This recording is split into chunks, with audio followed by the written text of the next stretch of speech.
Most desk setups are just aesthetic tours. They look clean, but they don't always work. As someone who spends 8 hours a day at this desk doing coding, editing, and taking meetings, I've realized something, that minimal shouldn't mean empty, it should mean intentional. Today, I'm showing you what actually earns a permanent spot on my desk. And I'm bucketing everything into 4 categories: tech, furniture, decor, and some of my key principles when setting up a desk.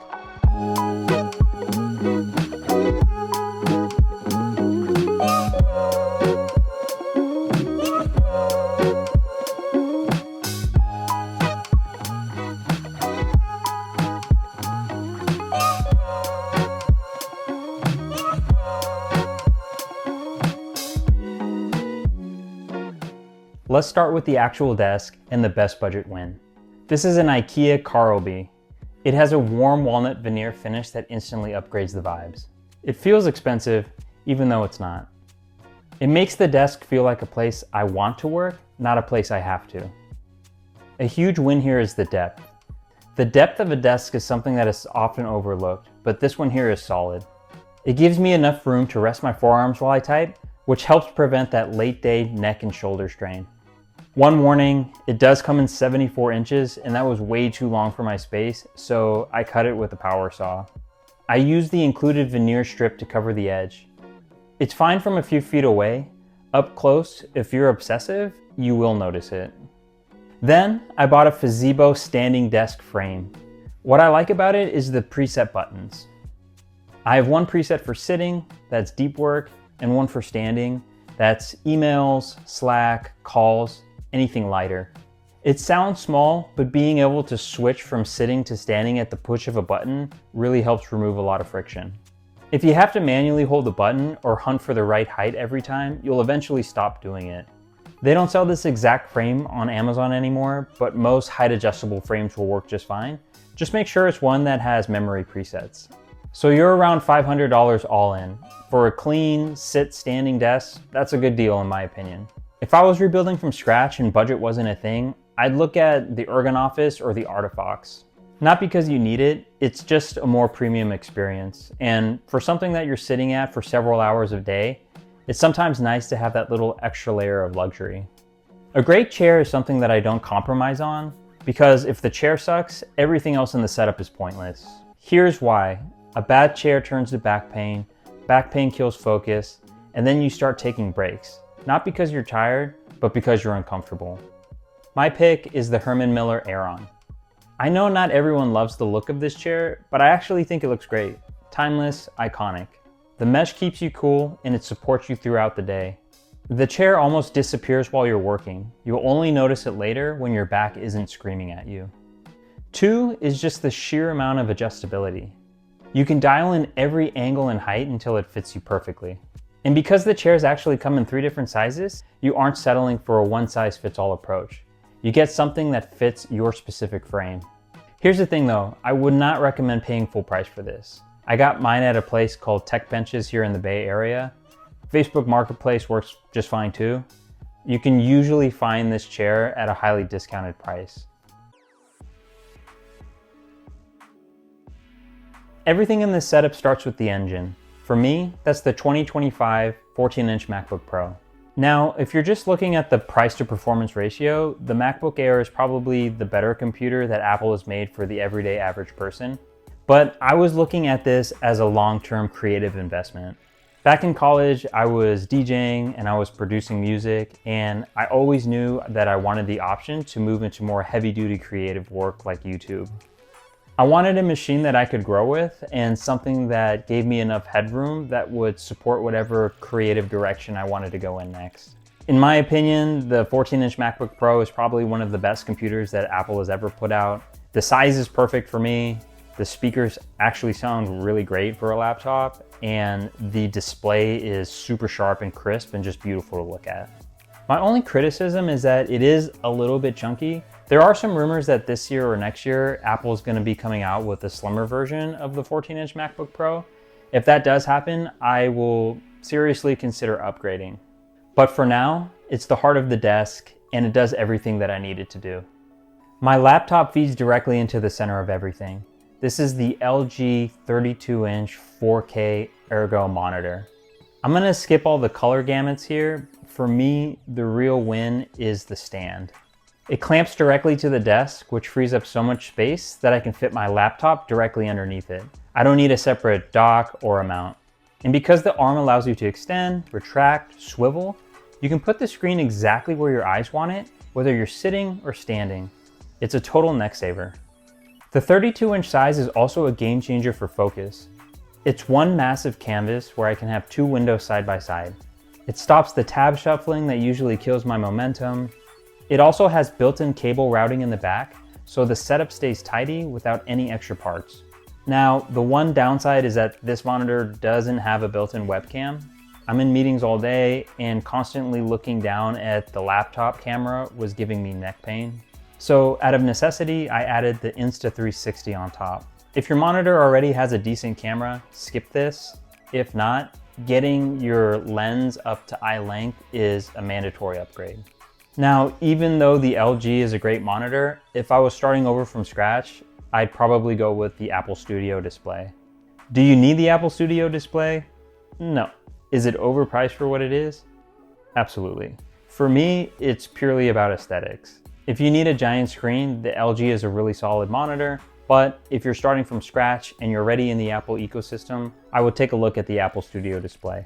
There are two things on the desk that you actually touch all day, every day, and that's the keyboard and the mouse. My choice is a controversial one. I use the Apple Magic Mouse and the Apple Magic Keyboard. People love to hate on the Apple Magic Mouse, but I actually really like it. It fits perfectly in my hand and I never get any wrist pain from it. More importantly, I love the integrated macOS gestures. Being able to swipe between full screen apps or fly through a video timeline with just a touch is simply faster for my workflow than any physical scroll wheel I've used. As for the keyboard, I use the Apple Magic Keyboard primarily just because it has a low profile. It allows my wrist to stay completely flat on the desk without needing a bulky wrist rest, which allows me to keep my space visually clean. Speakers are tech for me because they change how I work. I use the Audioengine A5s. Okay, these are big, I know. But like I've mentioned, I really love music, so sound matters to me. When you spend 8 hours a day at your desk, the quality of your audio becomes a big part of your experience. Having this level of richness transforms the desk from just a workstation into an immersive environment.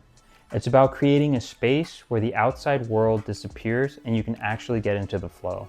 If you want smaller, Audioengine makes the A2s, which have a smaller footprint and is probably fine for most people. Another really great option are the KEF speakers. I've heard them at Best Buy. They sound really great and Costco carries them, so it's worth checking out. I use a black leather desk mat, and for me, this is a buy again. To be honest, I just love the way that black leather looks on the walnut. It's a classic combo that makes the whole space look incredibly clean and serious. I've looked at wool mats, but I heard that they can actually slow down your track speed as they degrade over time or they get caught in the sensors. Leather is a much more stable surface. It acts as a protective layer for the walnut, shielding the wood from the constant micro scratches you get from the mouse and the keyboard. I did a lot of research on big names like GroveMade and Orbit Key, but I actually found this one at Room and Board. It had the exact dimensions I needed for this setup. It's high quality, it's premium leather, and it's actually a lot cheaper than some of the big brand names out there. My advice, don't get distracted by the big brand names. Break out your measuring tape, find a desk mat that actually fits your space, and find something that has high quality materials that will last you a long time. Let's talk about the Ember Mug, and let's be real, paying this much money for a coffee mug is objectively absurd. It's a coffee mug that requires a software update, and I know how ridiculous that sounds.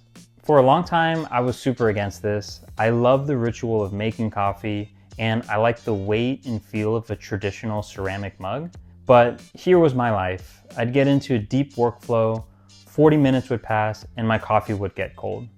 Then I'd have to get up, walk to the kitchen, and microwave it, sometimes 2 or 3 times for a single cup. It is the definition of first world problems, but it was a micro annoyance that broke my momentum every single hour. I don't know if it's just me, but I feel like microwaving my coffee changes the flavor of it. It tastes more bitter. This helps keep coffee at the perfect temperature for hours while preserving the original taste. Is it a gadget? Yes, but it helps keep me in my chair and helps keep me focused. Good lighting is a must-have. It changes the entire vibe of the workspace. Not only that, but it changes how your eyes and your brain feel at the end of the day. During the day, I run cool, crisp tones. It's high energy and it keeps me alert. At night, I flip it to warm tones to signal to my brain that the day is winding down. The Hue app is really solid, so you can either trigger this with one button or just set an automation so that the transition happens on a schedule without you even having to think about it. And I do bias lighting behind the monitor. It reduces eye strain and it makes the screen feel less harsh at night. Full confession, I did this the cheap way. I used standard hue strips and tried to force them around corners. It looks like a science project back there. If I started over, I'd get the hue light bars or the TV gradient strip. And now we get to the one thing that sounded smart, but has actually annoyed me in real life. The IKEA Signum cable tray. On paper, this is the perfect budget solution. It's cheap, it's metal, it screws in under the desk, but in practice, you get what you pay for. It's too narrow for my power bricks, it's hard to reach into once it's mounted, and it feels like I'm playing Jenga every time I need to swap a cable. It's the definition of janky. I'd give this one a start over. I still use it for now, but I'm actively looking for a better solution. If you have a recommendation, please drop it in the comments so I can get rid of this thing. To wrap this up, I want to talk about the principles that I follow when I'm setting up my desk or really any space in my home. For me, it comes down to 3 principles. 1, buy within your means. This is entirely subjective. What is expensive for one person might be an ordinary purchase for another, but the rule remains the same. Don't compromise your financial health just to chase a vibe. A clean setup should reduce stress, not add financial weight. 2, prioritize your health. This is where I'm okay spending a little bit more. A good chair, a monitor at the right eye level, lighting that saves your retinas. These aren't luxuries. They are investments in your ability to work for the next 20 years. If it affects your body, don't cheap out. And number 3, don't settle. The buy once rule. If it's within your budget, buy the thing that you actually want the first time. I've learned the hard way that if you buy a placeholder item that saves you $50, you'll end up with buyer's remorse, sell it for a loss, and buy the original thing anyway. Sometimes it's just better to wait and get it right than settle for something that you end up replacing in 6 months. If you found this helpful or just like practical upgrades like this, please subscribe. And add a comment below on your #1 buy again item, the one thing that earns a spot on your desk. Thanks for watching. I'll see you in the next one.